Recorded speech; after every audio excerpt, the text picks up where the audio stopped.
আসসালামু আলাইকুম। এটিএন বাংলা সংবাদে সবাইকে স্বাগত জানাচ্ছি আমি মমরিনাজ মমির। শুরুতেই বিআরবি কেবল সংবাদ শিরোনাম। খেলাধুলার মধ্য দিয়ে দেশকে বিশ্ব দরবারে তুলে ধরবে শিশু কিশোররা। সিলেটে নতুন করে স্পোর্টসের উদ্বোধনে প্রধানমন্ত্রী। কর্মসংস্থান সৃষ্টিতে বন্ধ কলকারখানা খুলে দেওয়ার আশ্বাস। বাংলাদেশকে অস্থিতিশীল করতেই গুজব ছড়াচ্ছে 11 দল। অভিযোগ মির্জা ফখরুলের। ফ্যাসিজম চাপিয়ে দিলে আরেকটি রক্তাক্ত জুলাইয়ের হুঁশিয়ারি পরোয়ারের। এনসিপির জাতীয় কনভেনশন আজ। রাজনৈতিক মতাদর্শ থাকলেও সরকারি দায়িত্বে তা যেন প্রভাব না ফেলে ডিসিদের প্রতি মন্ত্রিপরিষদ সচিবের নির্দেশ। আজ জেলা প্রশাসক সম্মেলনের উদ্বোধন করবেন প্রধানমন্ত্রী।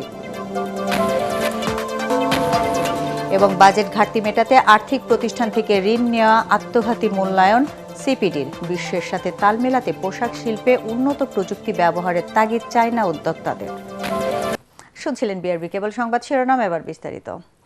দেশ গঠনে শিশু কিশোরদেরকেই এগিয়ে আসতে হবে, কারণ তারাই দেশের ভবিষ্যৎ। সিলেটে নতুন করে ক্রীড়া প্রতিযোগিতার উদ্বোধনে কথা বলেন প্রধানমন্ত্রী তারেক রহমান। জানান, খেলাধুলার মধ্য দিয়ে তারা দেশকে বিশ্ব দরবারে তুলে ধরবে। আজকের শিশু কিশোররাই আগামীতে দেশের নেতৃত্ব দেবে উল্লেখ করে প্রধানমন্ত্রী বলেন, তাদেরকে যোগ্য করে গড়ে তুলতে হবে। পড়াশোনা, খেলাধুলার মাধ্যমে তরুণ প্রজন্মের প্রতিভা বিকাশে সরকার সব ধরনের সহযোগিতা দিয়ে যাবে বলে প্রতিশ্রুতি দেন প্রধানমন্ত্রী। সিলেট থেকে মনিরুজ্জামানের ক্যামেরায় আরও জানাচ্ছেন পরাগ আরমান।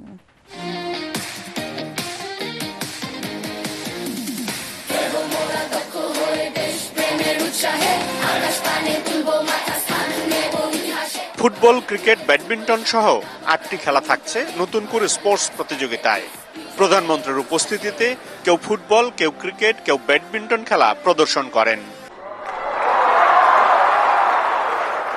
মার্শাল আর্ট, জুডো, কুংফুর মাধ্যমে নিজেদের আত্মরক্ষার কৌশলও প্রধানমন্ত্রীকে দেখান শিশু কিশোররা। প্রধানমন্ত্রী তারেক রহমান বিকেলে নতুন করে স্পোর্টস প্রতিযোগিতা উদ্বোধন করেন। বৃষ্টি ভেজা মাঠে তাকে সঙ্গ দেন স্ত্রী ডাক্তার জুবাইদা রহমান। শিশু কিশোরদের উদ্দেশ্যে প্রধানমন্ত্রী বলেন, দেশের শিশু কিশোরদেরই বাংলাদেশের দায়িত্ব নিতে হবে, বিশ্ব দরবারে বাংলাদেশকে তুলে ধরতে হবে বলে জানান তারেক রহমান। আগামীর বাংলাদেশ সম্পূর্ণভাবে নির্ভর করছে তোমাদের উপরে। তোমরা যত ভালোভাবে সুন্দরভাবে গড়ে উঠবে, বাংলাদেশ তত সুন্দরভাবে তত শক্তিশালী ভিত্তির উপরে গড়ে উঠবে।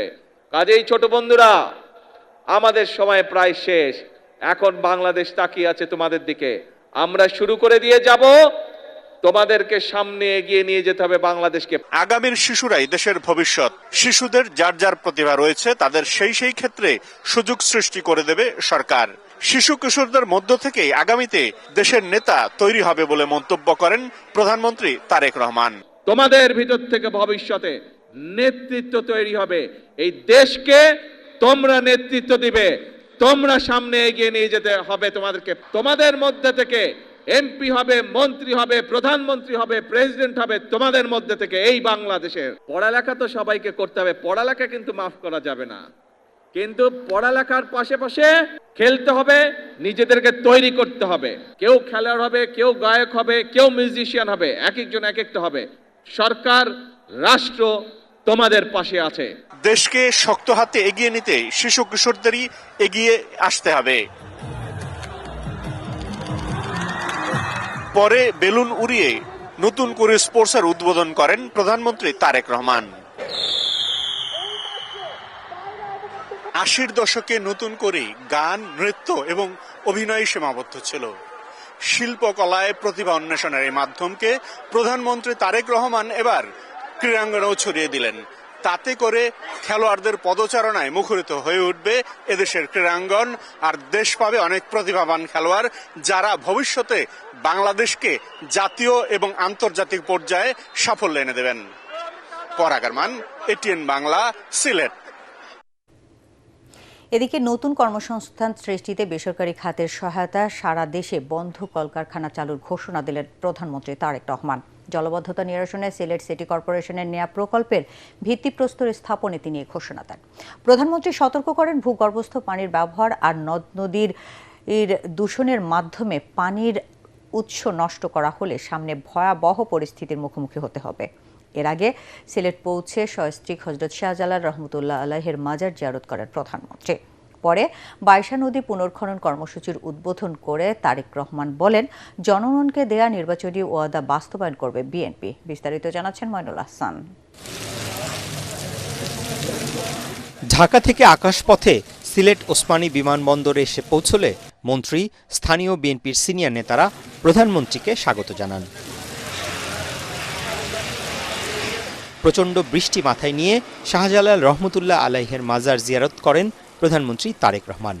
এ সময় স্ত্রী ডাক্তার জুবাইদা রহমান প্রধানমন্ত্রীর সাথে ছিলেন। সফরসঙ্গী মন্ত্রী দলের নেতাদের নিয়ে মাজার প্রাঙ্গণে দেশ ও জাতির কল্যাণে মুনাজাতে অংশ নেন সরকার প্রধান।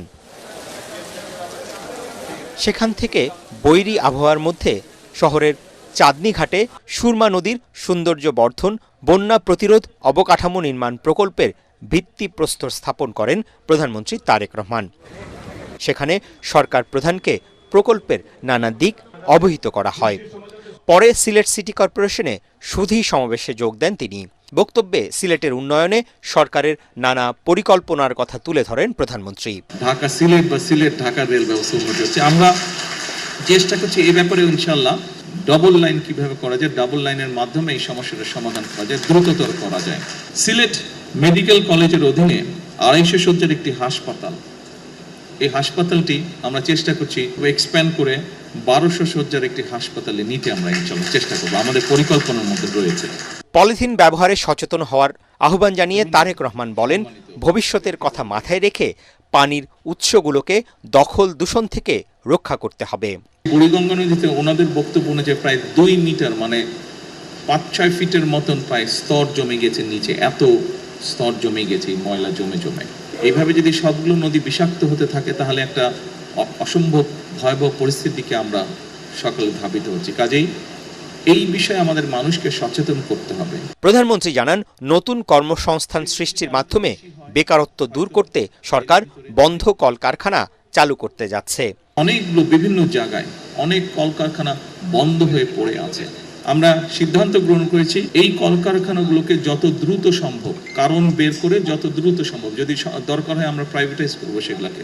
যারা এগুলো চালাতে আগ্রহী তাদের কাছে আমরা হ্যান্ড ওভার করবো। সেখান থেকে সিলেট সদর উপজেলার কাশীপুর ইউনিয়নে গিয়ে বাইশা নদী পুনর্খনন কর্মসূচির উদ্বোধন করেন প্রধানমন্ত্রী তারেক রহমান। বিপুল সংখ্যক মানুষ প্রধানমন্ত্রীকে স্বাগত জানান। উপস্থিত জনতার উদ্দেশ্যে বক্তব্য রাখতে গিয়ে প্রধানমন্ত্রী বলেন, এখন দেশকে নতুন করে গড়ে তুলতে হবে। আপনারা যদি আমাদের পাশে থাকেন ইনশাআল্লাহ বাংলাদেশকে আমরা ইনশাআল্লাহ সামনের দিকে এগিয়ে নিয়ে যাব। বাংলাদেশকে অন্য যেগুলো উন্নত দেশ আছে তাদের পাশাপাশি ইনশাআল্লাহ আমরা দাঁড় করাতে সক্ষম হব। এ সময় জানানো হয়, এই খাল পুনর্খননের মাধ্যমে 2.25 লাখ কৃষক সরাসরি উপকৃত হবেন। মইনুল আহসান, এটিএন বাংলা। বিএনপি সংস্কার মানে না, 11 দলীয় জোটের এমন গুজব ছড়ানোর উদ্দেশ্য বাংলাদেশকে অস্থিতিশীল করা, এমন মন্তব্য করেছেন এলজিআরডি মন্ত্রী ও বিএনপি মহাসচিব মির্জা ফখরুল ইসলাম আলমগীর। শেরেবাংলা কৃষি বিশ্ববিদ্যালয়ে জিয়া পরিষদের চেয়ারম্যান বীর মুক্তিযোদ্ধা ডাক্তার আব্দুল কুদ্দুসের স্মরণ সভায় এসব কথা বলেন তিনি। ফখরুল আলো বলেন, 24-এ ছাত্রদের রক্তের বিনিময়ে সুযোগ এসেছে দেশকে গড়ে তোলার। বিগত আওয়ামী শাসনামলে তৈরি হওয়া তদবিরের সংস্কৃতি থেকে বের হয়ে আসার আহ্বান জানানো তিনি। এরা সম্পূর্ণ মানুষকে ভুল বোঝানোর চেষ্টা করছে, আন্দোলন করছে। এখন আপনার জামাতের নেতৃত্বে 11 দল তারা এটার উপরে আন্দোলন করছে। উদ্দেশ্যটা কি? উদ্দেশ্য হচ্ছে আবার বাংলাদেশকে ডিস্টেবিলাইজ করা, অস্থিতিশীলতার দিকে নিয়ে যাওয়া। যে বিএনপি সংস্কার মানে না, বিএনপি তো সংস্কারের জনক। বিএনপি সরকার মেজরিটির দোহাই দিয়ে ফ্যাসিজম চাপিয়ে দিলে আবারও দেশ জুলাইয়ের রক্তাক্ত পথে ধাবিত হবে বলে হুঁশিয়ারি দিয়েছেন জামায়াত ইসলামের সেক্রেটারি জেনারেল অধ্যাপক মিয়া গোলাম পরোয়ার। খুলনা প্রেস ক্লাব ব্যাংকুয়েট হলের সেমিনারে এই হুঁশিয়ারি দেন তিনি। পরোয়ার বলেন, জুলাই সনদ ও গণভোটকে আলাদা করে ফেলেছে সরকার।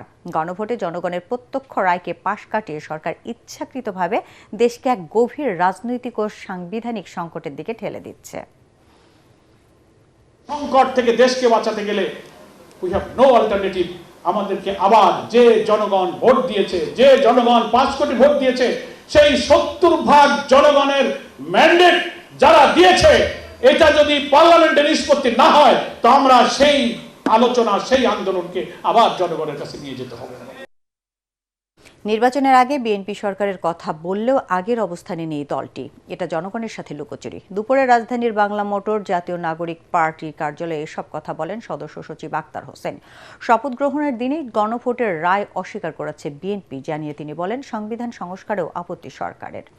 এদিকে আজ ডিপ্লোমা ইঞ্জিনিয়ার্স ইনস্টিটিউশনে এনসিপির জাতীয় কনভেনশন অনুষ্ঠিত হয়, যেখানে রাজনৈতিক দলের শীর্ষ নেতারা উপস্থিত থাকবেন।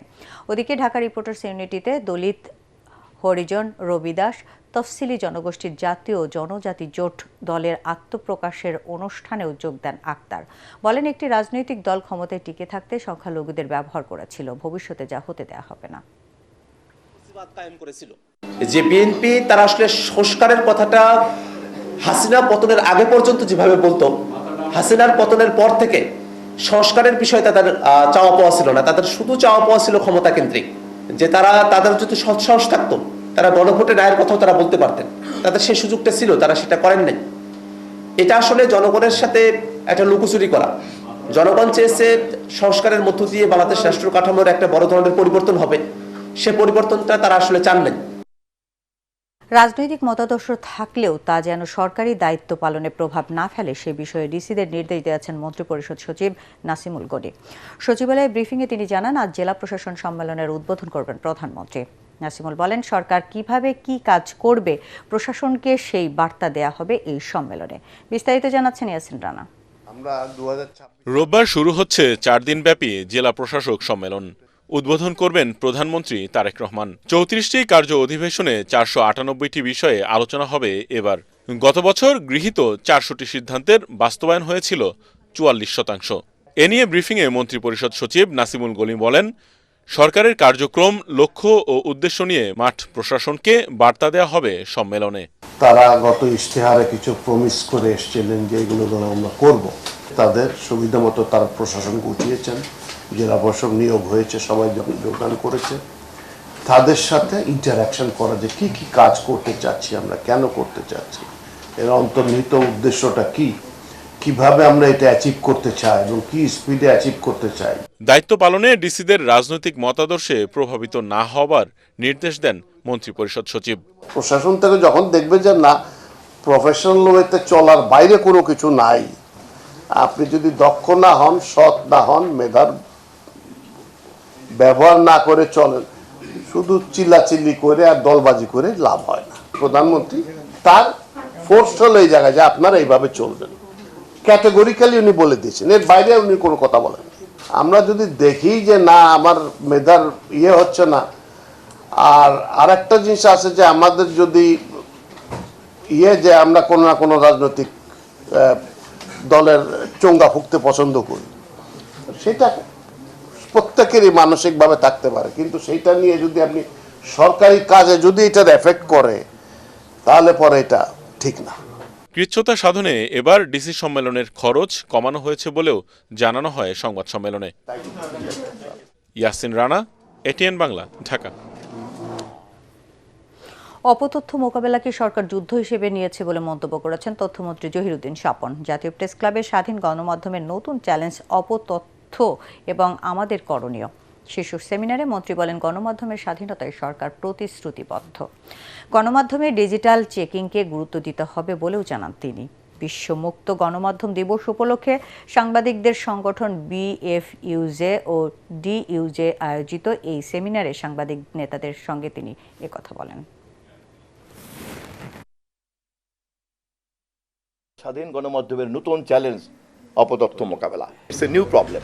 আমাদের জন্য এখন প্রধান চ্যালেঞ্জ হয়ে দাঁড়িয়েছে মুক্ত গণমাধ্যম প্রতিষ্ঠা করার জন্যই, দায়িত্বশীল গণমাধ্যম প্রতিষ্ঠা করার জন্যই স্টেক হোল্ডারদেরকে এক জায়গায় জড়ো করা।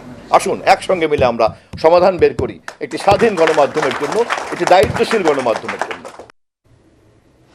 বাজেটে ঘাটতি মেটাতে কেন্দ্রীয় ব্যাংক সহ অন্যান্য আর্থিক প্রতিষ্ঠান থেকে ঋণ নেওয়াকে আত্মঘাতী বলে আখ্যায়িত করেছেন সিপিডির নির্বাহী পরিচালক ডক্টর ফাহমিদা খাতুন।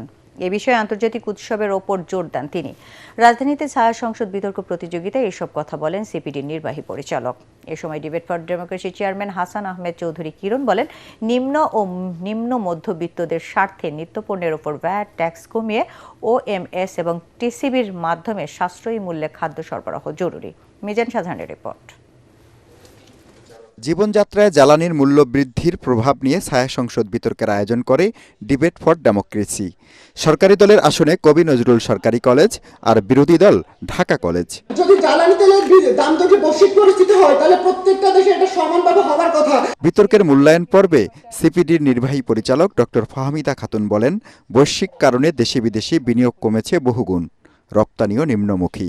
এই অবস্থায় আগামী বাজেটকে কেবলমাত্র আয় ব্যয়ের পরিসংখ্যান হিসাবে না নিয়ে ভঙ্গুর অর্থনীতি পুনরুদ্ধারের হাতিয়ার হিসাবে বিবেচনায় নিতে হবে। জাতীয় রাজস্ব বোর্ডের কর আহরণের হার দিয়ে তো বাজেট পুরোপুরি বাস্তবায়ন হয় না। বাজেট ঘাটতিটা পূরণের জন্য আন্তর্জাতিক উৎস থেকেই বাজেটারি সাপোর্ট আনাটা ওটার দিকেই বেশি মনোযোগ দিতে হবে। শুধুমাত্র কমার্শিয়াল ব্যাংক থেকে না, তার সরকার আবার কেন্দ্রীয় ব্যাংক থেকেও ঋণ নেয়, যেটা কিনা একটা সুইসাইডাল, কারণ অলরেডি আমাদের মূল্যস্ফীতি এত বেশি এবং কেন্দ্রীয় ব্যাংক থেকে যদি ঋণ নেওয়া হয় তাহলে সেটা আরও মূল্যস্ফীতিকে উস্কে দেয়। ছায়া সংসদের স্পিকার হাসান আহমেদ চৌধুরী কিরণ বলেন, দেশের অর্থনীতির এই কঠিন সময়ে সরকার ও বিরোধী দলের মধ্যে ঐক্য জরুরি। বর্তমান সরকারকে তারা জনপ্রিয়তার মাধ্যমে সরকার গঠন করেছে, তাদেরকে অত্যন্ত মুনশিয়ানার মাধ্যমে এমন একটা বাজেট প্রণয়ন করতে হবে, সামনেই বাজেট প্রণয়ন করতে হবে যে বাজেট হয় জনবান্ধব, ব্যবসা বান্ধব, সাবধানী, টেকসই এবং সুষম একটা বাজেট যারা যাতে প্রণয়ন করে। অর্থনৈতিক ভিত্তি মজবুত করার তাগিদ দিয়ে তারা বলেন, জ্বালানি সংকট পুরো অর্থনীতিকে ঢেউয়ের মতো প্রভাব ফেলে। অন্যদিকে বিশ্ববাজারকে অজুহাত হিসেবে দাঁড় করিয়ে অসাধু ব্যবসায়ীদের অতিরিক্ত মুনাফার কারসাজি বাড়তি চাপ তৈরি করছে।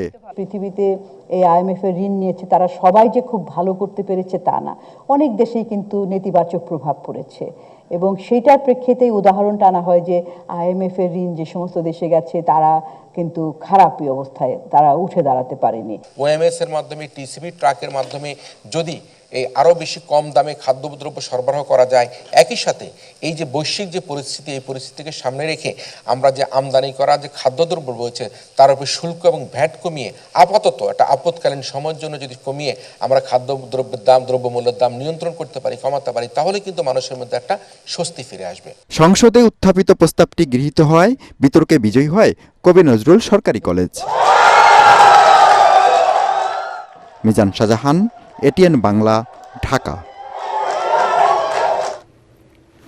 পোশাক শিল্পের বিকাশ ও বিশ্বের সাথে তাল মেলাতে উন্নত প্রযুক্তির মেশিনারিজ ব্যবহারের তাগিদ দিলেন BKMA এর সভাপতি মোহাম্মদ হাতেম। সন্ধ্যায় রাজধানীর একটি অভিজাত হোটেলে ইন্টারন্যাশনাল নিটিং মেশিনারিজ এক্সিবিশনে এসব কথা বলেন তিনি। প্রদর্শনীতে আধুনিক ডিজাইন, কম খরচে অধিক উৎপাদনে উন্নত প্রযুক্তির যন্ত্রপাতি ব্যবহারে বাংলাদেশি ব্যবসায়ীদের প্রতি আহ্বান জানান চায়নার এই উদ্যোক্তারা। তরিক ইসলামের রিপোর্ট। বিশ্বের শীর্ষস্থানীয় নিটিং মেশিনারিজ নির্মাতা প্রতিষ্ঠান চীনের কাইকি ও সুয়াংফু প্রতিষ্ঠানের উন্নত প্রযুক্তির আধুনিক সব মেশিনারিজ নিয়ে রাজধানীর অভিজাত হোটেলে অনুষ্ঠিত হয় ইন্টারন্যাশনাল নিটিং মেশিনারিজ এক্সিবিশন। এই মেশিন ব্যবহারে কম খরচে অধিক উৎপাদন, আধুনিক ডিজাইন ও মানের ধারাবাহিকতা নিয়ন্ত্রণ করা সম্ভব বলে জানান প্রতিষ্ঠানের কর্মকর্তারা। এই এক্সিবিশন শুধু প্রদর্শনী নয়, এটি একটি সুযোগ যা আরএমজি খাতের ভবিষ্যৎ কাঠামো গড়ে তুলতে পারে। এই মেশিন বাড়াবে উৎপাদন, কমাবে মেশিন ডাউন টাইম, কমবে অপচয় ও বিদ্যুৎ খরচ। কম খরচে অধিক উৎপাদন, অপচয় রোধ ও আন্তর্জাতিক প্রতিযোগিতায় টিকে থাকতে এই মেশিনারিজের বিকল্প নেই। আপনাদের এই অংশগ্রহণ এবং তাদের যে লেটেস্ট টেকনোলজি, এই টেকনোলজি আমাদের ইন্ডাস্ট্রিতে আপনারা সম্পৃক্ত করবেন এবং সেই সম্পৃক্ততার মাধ্যমে বাংলাদেশের গার্মেন্টস সেক্টর যেভাবে বিশ্ববাজারে অবস্থান তৈরি করে নিয়েছে সেটা আপনারা ধরে রাখবেন এবং আরো উত্তরোত্তর এগিয়ে নিয়ে যাবেন। ব্যয় সাশ্রয়ী আধুনিক প্রযুক্তির এই মেশিনে সেকেন্ডে প্রায় 1.5 মিটার পর্যন্ত নিটিং স্পিড সম্ভব বলেও জানান বক্তারা। তরিক ইসলাম, এটিএন বাংলা, ঢাকা। এবার ইরান আমেরিকা যুদ্ধ প্রসঙ্গ।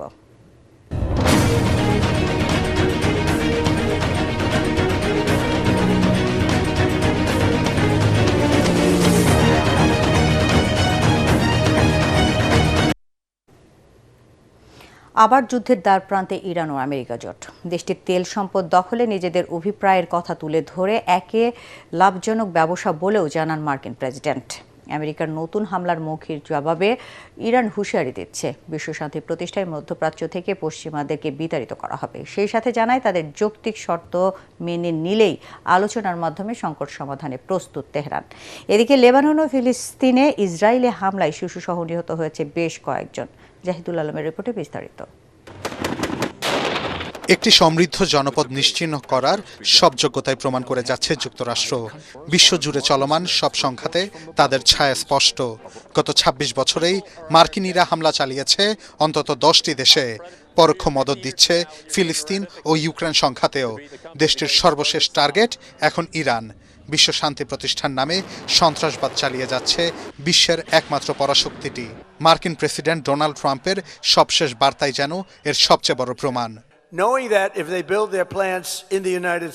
সংবাদ সম্মেলনে উচ্ছ্বসিতভাবে ট্রাম্প বলেন, মার্কিন নৌবাহিনী জলদস্যুদের মতো ইরানের তেল ও পণ্যবাহী জাহাজগুলো দখল করছে। একে লাভজনক ব্যবসা উল্লেখ করে তিনি বলেন, ইরানের সাম্প্রতিক প্রস্তাব গ্রহণযোগ্য নয়। প্রয়োজনে আবারও সামরিক পদক্ষেপের হুঁশিয়ারি দেন তিনি। ইরানের প্রস্তাবে ছিল সামরিক চাপ ও নৌ অবরোধ বন্ধ, নিজেদের পারমাণবিক কর্মসূচি সম্পূর্ণ শান্তিপূর্ণ এবং ক্ষেপণাস্ত্র উন্নয়ন আত্মরক্ষার্থে জানিয়ে তেহরান বলছে, এসব ইস্যুগুলো ছাড় দেয়া সার্বভৌমত্ব বিক্রির মতো, আর তাই তারা চায় যৌক্তিক পদক্ষেপ। যুক্তরাষ্ট্র চুক্তিতে আগ্রহী নয় অভিযোগ করে তারা হুঁশিয়ারি দেয়, বিশ্বগ্রাসী পেন্টাগনের সামরিক অভিযানকে প্রতিহত করা হবে। এদিকে পাকিস্তানের পররাষ্ট্রমন্ত্রী ইসহাক দার কুয়েতের শেখ জাররাহ জাবের আল আহমাদ আল সাবার সাথে আঞ্চলিক নিরাপত্তা ও অর্থনৈতিক পরিস্থিতি নিয়ে আলোচনা করেছেন। Success of our peace efforts while affirming that relations between Pakistan and Iran would continue to grow. অন্যদিকে লেবানন ও ফিলিস্তিনে ইসরায়েলের হামলা মধ্যপ্রাচ্যকে এখনও অস্থিতিশীল করে রেখেছে, যদিও পাল্টা প্রতিরোধ গড়ে চলেছে হিজবুল্লাহ। তবে লেবানন থেকে শান্তিরক্ষী প্রত্যাহারে জাতিসংঘের সিদ্ধান্ত নিয়ে ক্ষোভ জানিয়েছে চীন। তারা বলছে, এই সিদ্ধান্ত ইসরায়েলের দখলদার নীতির সমর্থন। ইরান ও এর মিত্রদের প্রতি বেইজিংয়ের অব্যাহত এমন সমর্থনে দেশ দুটির তেল বাণিজ্যের উপর নতুন নিষেধাজ্ঞা আরোপ করতে যাচ্ছে ওয়াশিংটন। জাহিদুল আলম, এটিএন বাংলা। আগামী বাজেটে হাইব্রিড, প্লাগ-ইন হাইব্রিড ও রিকন্ডিশন গাড়ির আমদানিতে শুল্ক কমানোর দাবি জানিয়েছে Bangladesh recondition vehicles imports and dealers association BARVIDA. রাজধানীর বিজয়নগর সংবাদ সম্মেলনে এসব দাবি তুলে ধরেন সংগঠনটির সভাপতি আব্দুল হক। একই সঙ্গে গণপরিবহন হিসেবে ব্যবহৃত মাইক্রোবাসের সম্পূরক শুল্ক প্রত্যাহার, পিকআপের শুল্ক কমানো, নতুন ও রিকন্ডিশন গাড়ির শুল্ক বৈষম্য দূর করা সহ আমদানিযোগ্য গাড়ির বয়সসীমা 5 বছর থেকে 8 বছরে উন্নীত করার দাবি জানিয়েছেন সংগঠনটি। বক্তারা বলেন, আমদানি শুল্ক, আয়কর, ভ্যাট ও রোড ট্যাক্স দেওয়ার মাধ্যমে কর জিডিপি অনুপাতের বৃদ্ধিতেও অবদান রাখছেন তারা। সম্মেলনে বর্তমান পরিস্থিতি তুলে ধরে রিকন্ডিশন গাড়ির আমদানিকারকরা বলেন, অভ্যন্তরীণ ও বৈশ্বিক নানা কারণে দেশের অর্থনীতি এখন চ্যালেঞ্জের মুখে। বৈদেশিক মুদ্রার স্বল্পতা, বিনিময় হার বৃদ্ধি এবং উৎপাদনকারী দেশে গাড়ির মূল্য বাড়ায় এর প্রভাব পড়েছে এই খাতে। এবার আন্তর্জাতিক সংবাদ।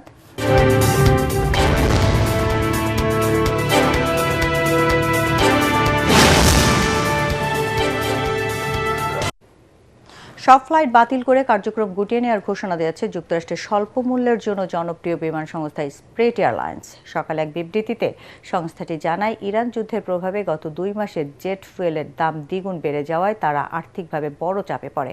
পুনর্গঠনের পরিকল্পনাও ভেস্তে যায়। সম্ভাব্য হোয়াইট হাউসের আর্থিক সহায়তাও শেষ পর্যন্ত না পাওয়ায় পর্যায়ক্রমে ব্যবসা বন্ধের সিদ্ধান্ত নেয় তারা। বিবৃতিতে এয়ারলাইন্সটি জানায়, শনিবার থেকে তাৎক্ষণিকভাবে সব ফ্লাইট বন্ধ করা হয়েছে। এই পরিস্থিতিতে হাজারো কর্মসংস্থান ঝুঁকিতে পড়েছে বলে আশঙ্কা করা হচ্ছে। রাজধানীতে সপ্তক বর্ষবিদায় ও বর্ষবরণ উৎসব অনুষ্ঠিত হয়েছে। বাংলাদেশ শিল্পকলা একাডেমির নাট্যশালা মঞ্চে আয়োজনে ছিল শিক্ষক, শিক্ষার্থী ও দেশের বরেণ্য শিল্পীদের অংশগ্রহণে মনোমুগ্ধকর সাংস্কৃতিক অনুষ্ঠান। প্রধান অতিথি ছিলেন সংস্কৃতি মন্ত্রী নিতাই রায়চৌধুরী। বিশেষ অতিথি ছিলেন কৃষি মন্ত্রণালয়ের সচিব রফিকুল ই মোহাম্মদ, ইউনাইটেড কমার্শিয়াল ব্যাংক পিএলসির এমডি ও CEO Mahmudul Rashid. Social marketing কোম্পানির এমডি ও সিইও তসলিম উদ্দিন খান, প্রকৃতি ও জীবন ফাউন্ডেশনের চেয়ারম্যান মুকিত মজুমদার বাবু, বাংলাদেশ শিল্পকলা একাডেমির মহাপরিচালক রেজাউদ্দিন স্ট্যালিন, নজরুল ইনস্টিটিউশনের চেয়ারম্যান খিলখিল কাজী, গণপূর্ত অধিদপ্তরের প্রধান প্রকৌশলী মোহাম্মদ খালিকুজ্জামান চৌধুরী ও সিডিএফ এর নির্বাহী পরিচালক মোহাম্মদ সাজ্জাদ হোসেন সহ অন্যান্যরা। এবার খেলার খবর।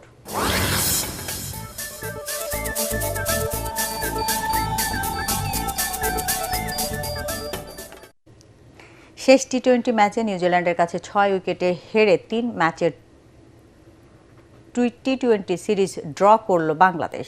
মিরপুর স্টেডিয়ামে টসে হেরে ব্যাট করতে নেমে 21 রানের জুটি গড়ে শুরুটা ভালোই করেন দুই ওপেনার সাইফ আর তানজিদ হাসান। এরপর বৃষ্টির কারণে 15 ওভারে নির্ধারিত ম্যাচে 14 রানের ব্যবধানে 3 উইকেট হারিয়ে বিপর্যয়ের মুখে পড়ে টাইগাররা। পরে তাওহিদ হৃদয়ের 33 আর লিটন দাসের 26 রানে কিছুটা প্রতিরোধ গড়লেও মিডল অর্ডার ব্যাটসম্যানদের দায়িত্বহীন ব্যাটিংয়ে 4 বল বাকি থাকতেই 102 রানে অল আউট হয় বাংলাদেশ। বোলিংয়ে নেমে 33 রানে 4 উইকেট তুলে নিয়ে কিছুটা আশা জাগালেও বেভন জ্যাকবের 31 বলে 65 রানের ঝোড়ো ব্যাটিংয়ে 11 ওভার 4 বলেই জয়ের লক্ষ্যে পৌঁছে যায় কিউইরা।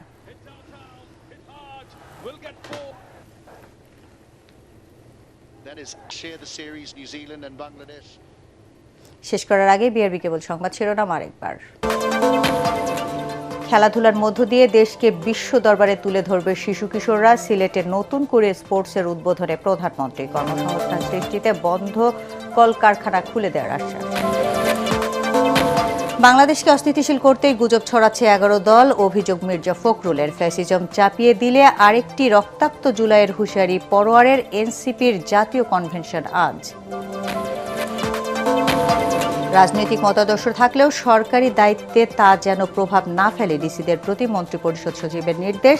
আর জেলা প্রশাসক সম্মেলনের উদ্বোধন করবেন প্রধানমন্ত্রী। এবং বাজেট ঘাটতি মেটাতে আর্থিক প্রতিষ্ঠান থেকে ঋণ নেওয়া আত্মঘাতী মূল্যায়ন সিপিডির। বিশ্বের সাথে তাল মেলাতে পোশাক শিল্পে উন্নত প্রযুক্তি ব্যবহারের তাগিদ চায়না উদ্যোক্তাদের। দর্শক, পরবর্তী সংবাদ দেখার আমন্ত্রণ জানিয়ে এখনকার মতো শেষ করছি। এটিএন বাংলা সংবাদ ইউটিউবে দেখতে ব্রাউজ করুন youtube/ATN Bangla News। ধন্যবাদ সবাইকে।